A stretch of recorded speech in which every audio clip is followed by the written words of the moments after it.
నా పేరు ఒడిత్య శంకర్ నాయక్. నేను ఏపీ స్టేట్ ఎస్టీ కమిషన్లో గౌరవ సభ్యులుగా ఉన్నాను. ఇవాళ ఎస్టీ కమిషన్ ప్రోగ్రాంలో భాగంగా కమిషన్ సభ్యుడిగా నెల్లూరు జిల్లా పర్యటనకు రావడం జరిగింది.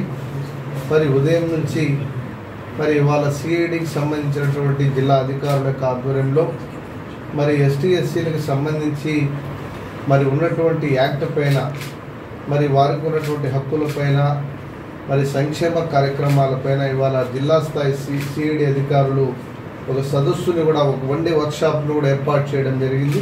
ఆ వర్క్షాప్ కూడా నేను యాజ్ ఏ మెంబర్గా అక్కడ గెస్ట్గా కూడా వెళ్ళి అక్కడ ఉన్నటువంటి ప్రజలతో అధికారుల యొక్క సమక్షంలో ఆ కార్యక్రమంలో కూడా పార్టిసిపేట్ చేయడమే కాకుండా ప్రజలని ఉద్దేశించి కూడా మాట్లాడడం జరిగిందని కూడా తెలియజేస్తూ ఉన్నాను. ఇప్పుడు అదేవిధంగా చంద్రశేఖరపురం అక్కడ ఉన్నటువంటి EMRS school Eklavya model residential స్కూల్లో దాదాపుగా 500 మంది గిరిజన పిల్లలు అక్కడ చదువుకుంటూ ఉన్నారు. అక్కడ అనేక రకాల సమస్యలు ఉన్నట్టు ఇవాళ ప్రజల ద్వారా, ప్రజా సంఘాల ద్వారా, అధికారుల ద్వారా కమిషన్ సభ్యుడిగా మా దృష్టికి రావడం జరిగింది.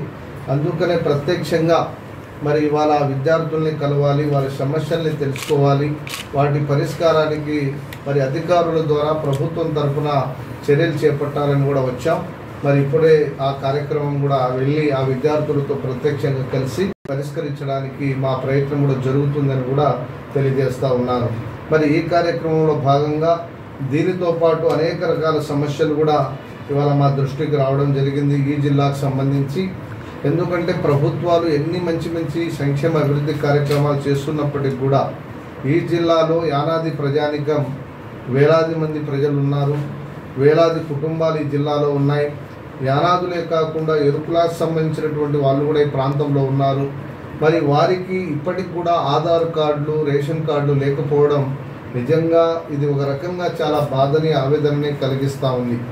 ఎందుకంటే ప్రభుత్వాలు ఏ స్కీమ్ ఇవ్వాలన్నా కంపల్సరీగా ఆ వ్యక్తికి, ఆ కుటుంబాలకి ఆధార్ కార్డు అనేది, రేషన్ కార్డు అనేది కంపల్సరీగా మర్చెంట్ షుడ్ అనేది ఉంటేనే వాళ్ళకి ఏ పథకం అని వస్తుంది. కాబట్టి ఇప్పటికి కూడా ఈ జిల్లాలో ఇంకా వేలాది మందికి, ఇంకా వందలాది కుటుంబాలకి ఆధార్ కార్డులు, రేషన్ కార్డులు లేకపోవడం, ఓటర్ ఐడి లేకపోవడం, లేకపోతే పిల్లలకి స్కూల్లో అడ్మిషన్ చేయాలంటే బర్త్ సర్టిఫికేట్ లేకపోవడం వల్ల ఈ కార్యక్రమాలన్నీ కూడా అర్హత ఉండి కూడా ఆ ప్రజలకి సంక్షేమ కార్యక్రమాలు చేరువ అవ్వడంలో ఈ కారణాల చేత జాప్యం జరుగుతూ ఉందనేది ఇవాళ ప్రజల నుంచి, ప్రజా సంఘాల నుంచి మా దృష్టికి వచ్చింది.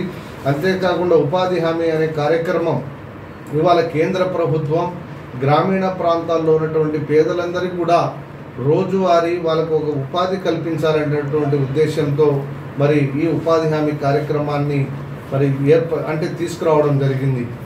ఇప్పటికి కూడా ఈ జిల్లాలో గిరిజన కుటుంబాలలో 40% మంది ప్రజానికానికి ఇప్పటికి కూడా జాబ్ కార్డు లేకపోవడం వల్ల వాళ్ళకి పని చేసుకునేటువంటి అవకాశం వాళ్ళకి రాకపోతూ ఉంది.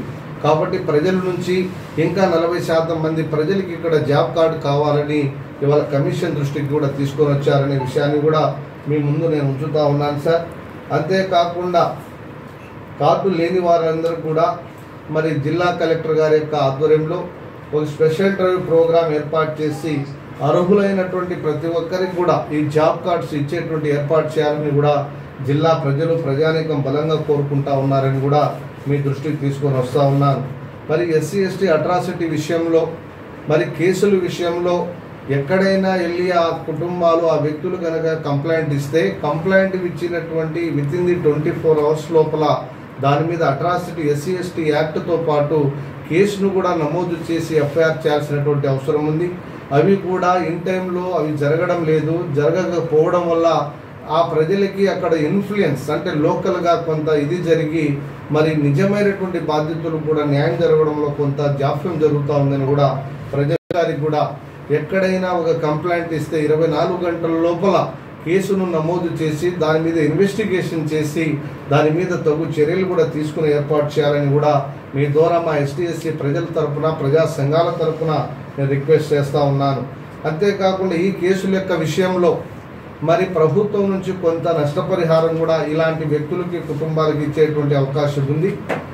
దాంట్లో ఈ సిఎఫ్ఎంఎస్ అనేటువంటి ఒక సిస్టమ్ గతంలో ఉండేది. సిఎఫ్ఎంఎస్ ద్వారా ఎవరైతే అట్రాసిటీ కేసు అంటే బుక్ అవుతుందో వాళ్ళకి ప్రభుత్వం తరఫున కొంత ఆర్థిక సహాయం అందే పరిస్థితి ఉండేది.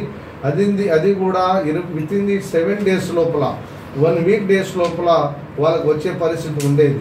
కానీ సిఎఫ్ఎంకి బదులుగా పిఎఫ్ఎం అనేది ఒకటి సిస్టమ్ తీసుకొని వచ్చి దాని ద్వారా అంటే వీళ్ళకి రావాల్సినటువంటి నష్టపరిహారం 7 రోజుల లోపల కాకుండా నెలలు గడుస్తున్నా సంవత్సరాలు అవుతున్నా కూడా రావడం లేదు.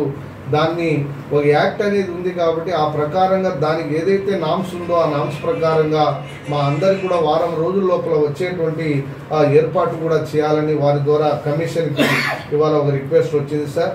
కాబట్టి జిల్లా స్థాయిలో ఎస్టీ కేసుల యొక్క విషయంలో మరి ఇక్కడ డివిజనల్ స్థాయిలో కావచ్చు, జిల్లా స్థాయిలో కనుక ఆ కేసులు ఏవైతే ఎస్టీ అట్రాసిటీలో కొట్టేస్తూ ఉన్నారో దాని మీద కూడా ఇక్కడ ఉన్నటువంటి పోలీస్ అధికారులు హైకోర్టు కూడా అప్పీల్కి వెళ్ళాలని, దాని ద్వారా ఆ వ్యక్తులకి ఆ కుటుంబాలకి న్యాయం జరగడానికి ఆస్కారం ఉంటుందని కూడా ప్రజలు కోరుకుంటా ఉన్నారు. మరి ఆ రకంగా కూడా పోలీసులు కూడా ప్రభుత్వం తరఫున చర్యలు తీసుకోవాలని కూడా మేము మీకు ద్వారా రిక్వెస్ట్ చేస్తూ ఉన్నాం. అదేవిధంగా ఈ కేసుల విషయంలో ఎవరైతే అంటే కోర్టులకు రావాల్సినటువంటి సాక్షులు కావచ్చు, బాధితులు కావచ్చు, వచ్చేటువంటి క్రమంలో అందరికీ ఆర్థిక స్తోమత ఉండదు కాబట్టి వాళ్ళందరికీ కూడా ట్రాన్స్పోర్ట్ రావడానికి పోవడానికి ట్రావెల్ ఎక్స్పెన్సెస్కు అదేవిధంగా వాళ్ళ ఫుడ్ కానీ వాళ్ళ అకామిడేషన్ కూడా పోలీసులే మరి చట్టంలో ప్రివిలేజ్ ఉంది కాబట్టి ఆ రకంగా వాళ్ళకు అవకాశం ఇవ్వాలని కూడా మరి బాధితులు ఇవాళ కోరుకుంటా ఉన్నారు. ఆ దిశగానే మాకు మరి కమిషన్ దృష్టి కూడా ఈ అంశాలు తీసుకొని వచ్చారు.